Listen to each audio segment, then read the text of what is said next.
This is the ugliest piece of garbage I've ever seen in my entire life. Looks like a Saudi tag team championship with a Christian logo. This championship is basically a bunch of broken pieces put into a championship and still looks better. How is that even possible? And it's also funny how during the third hour, Raw went dark.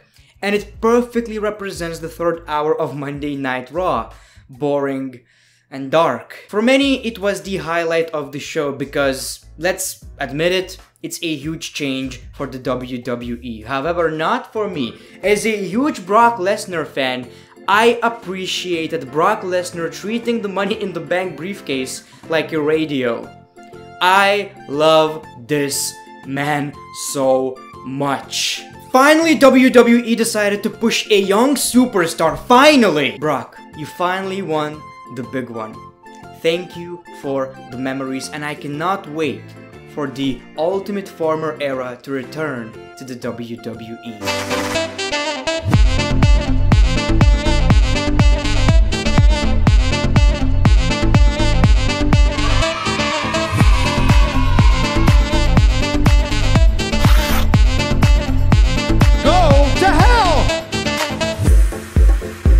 Welcome everybody to a brand new episode of Greatness of Raw. And yes, I'm going to say that it was actually embarrassment of Monday Night Raw because this show was, like always, a lot of randomness and complete BS. But it was somewhat entertaining. I really appreciate the new rule, 24/7. I hate the championship, but I kinda like it in a way, and we will talk about that just a little bit later. Saying that Monday Night Raw is too long is getting old. I know that. But oh boy, this show is long. Keep in mind, I don't even have to watch the commercials because I watch Monday Night Raw the second day. So even without the commercials, during the Miz vs. Drew McIntyre match, I was so tired. And it was like 8 in the morning. I just cannot, people. It's really difficult, and when I watch SmackDown, I get some entertainment. I watch the show, and it's pretty much perfect. The length of the show is absolutely perfect. When it comes to Raw, the show is not great, and then you have to watch it for 3 hours. Can I already talk about the people's reaction to the championship?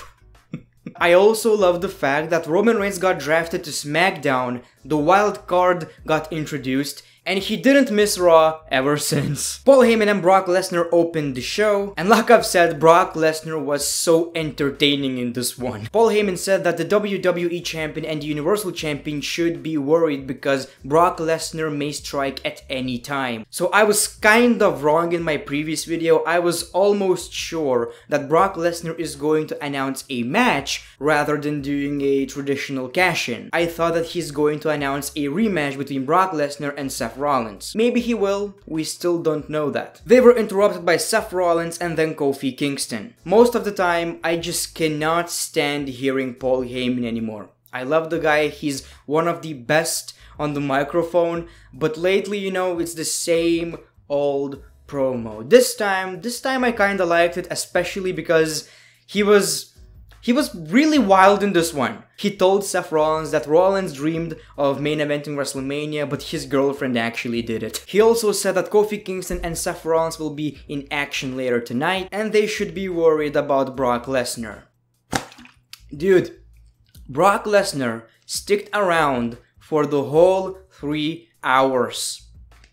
If that doesn't show you how much of a hard worker Brock Lesnar is. My man climbed a ladder. My man climbed a ladder. My man climbed a ladder. If that doesn't tell you how much of a hard worker Brock Lesnar is, you are a stupid idiota. Just my honest opinion. Braun Strowman defeated Sami Zayn. This fight went backstage so Strowman could confront Bobby Lashley because these two are facing in Saudi Arabia. They came back to the ring and Strowman pinned Zayn after a power slam. This didn't do anything for me. I don't know why this is even a thing. I understand that they need to continue the rivalry, but maybe they should not.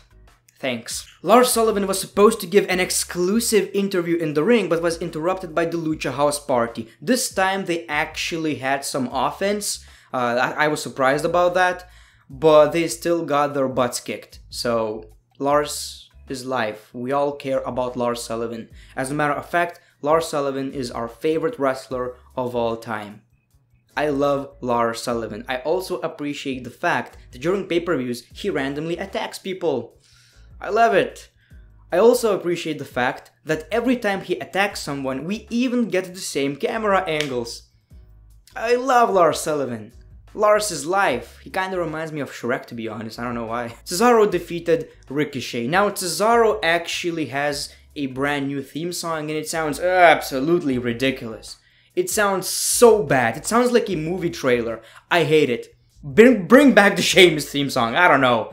Bring back the previous theme song that he had before teaming up with Sheamus.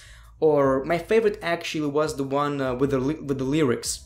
It was Dean Malenko's theme song, but a bit different with lyrics. That was my favorite one. Either way, Ricochet was selling his back, so it was obvious at this point that he's going to lose the match. And my man, this spot. Whenever Ricochet is on TV, you just gotta watch. Might as well not blink. Cesaro won the match with a neutralizer. To me, Cesaro at this point is someone who's here to make other people look good. And so it's unfortunate, but that's how I feel about Cesaro.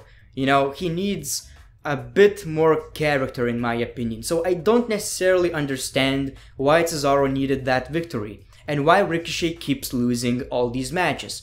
You know, thankfully he was selling his back, so it made it a little bit more believable and it doesn't really hurt Ricochet that much. But then again, he keeps losing every week, so at some point you gotta make sure that this guy wins. Shane McMahon and Roman Reigns argued to set up a match between the two at Super Showdown in Jeddah. Like I've said, it was pretty obvious that Shane McMahon is facing Roman Reigns. If Shane McMahon won against The Miz, we all know why. The Revival defeated the Usos. Thankfully, you know, all this comedy crap is gone, at least before the match. So they won the match barely. What I didn't appreciate is that backstage they were celebrating like they just ended the Undertaker's undefeated streak.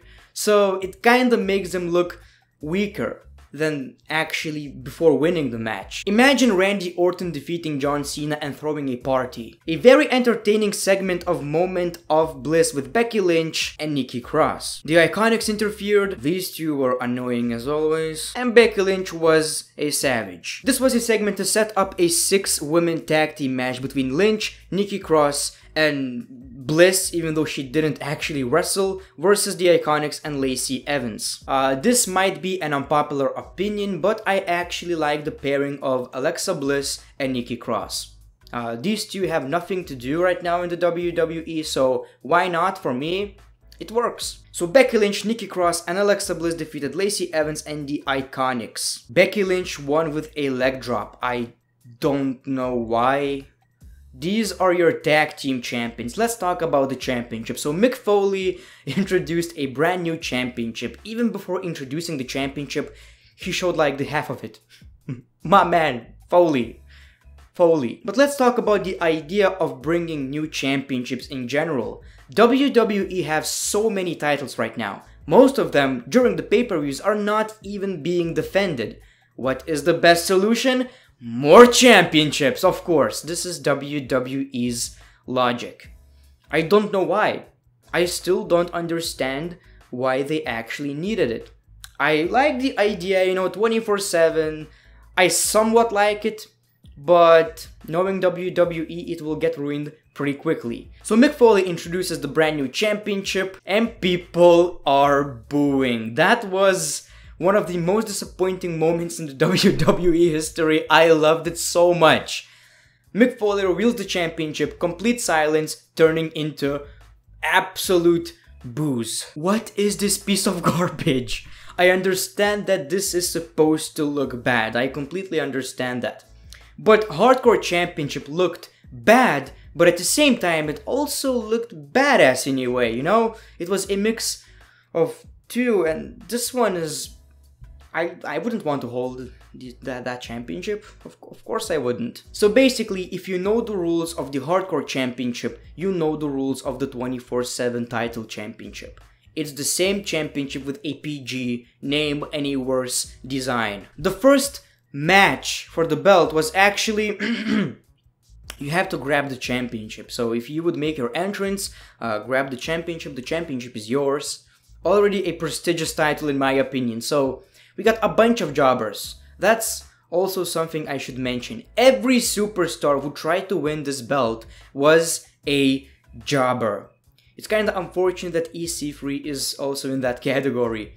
So jobbers were fighting for this belt until Titus O'Neil became the first ever champion. This championship is so prestigious. So Titus O'Neil is your new champion.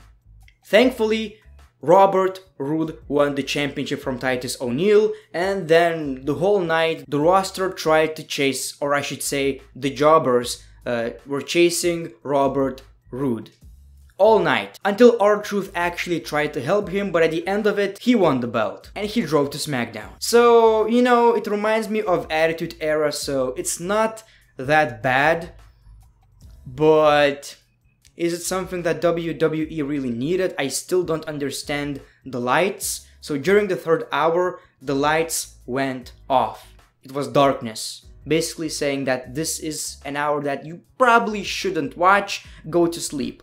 But in all seriousness, I loved the way it looked. It looked more of a wrestling show than sports entertainment. Grab your kids and go watch Raw. Drew McIntyre defeated The Miz. Drew McIntyre is now Shane McMahon's lackey. Not necessarily lackey, but if you mess with Shane McMahon, you mess with Drew McIntyre. Something like that. At this point, I was so tired. I love Raw. Drew McIntyre won with a Claymore after the interference from Shane McMahon. Shane McMahon tried to hit coast to coast, but Roman Reigns made the save. No disqualification match. Kofi Kingston and Seth Rollins defeated Baron Corbin and Bobby Lashley. So, yeah. Wild card rule. Gotta love it. Gotta love it. Kingston pinned Corbin after a Trouble in Paradise. After the match, Brock Lesnar showed up and teased a Money in the Bank cash-in, but did absolutely nothing, not even an attack. Absolutely nothing. So basically, Brock Lesnar had to sit through 3 hours of Monday Night Raw for nothing. So they wasted a farmer's life. A cow was not fed because of WWE's ignorance. This is absolutely disgusting and something that me and Brock Lesnar's fans alike will not stand for. But in all seriousness, I guess they did it for the ratings, you know. They did it for the ratings. Because you might see Brock Lesnar cashing in, and it was actually a good idea by the WWE. So let me know in the comments below, how do you feel about this edition of Monday Night Raw? How do you feel about Brock Lesnar carrying the Money in the Bank briefcase like that? I loved it. He was in a great mood. Brock Lesnar is in a great mood. I'm in a great mood. And how do you feel about the new championship and the 24/7 rule? The championship looks horrible, but at the same time, it might bring new eyes to the WWE. The title will change hands in live events pretty much everywhere. And if you have WWE Network or whatever, you will get a bunch of notifications. Thank you for watching this video. Hopefully you enjoyed. If you want to support the channel, make sure to click that like button. Follow me on Twitter and Instagram. And as always, yeah boy, the great one. Peace, love, and hugs.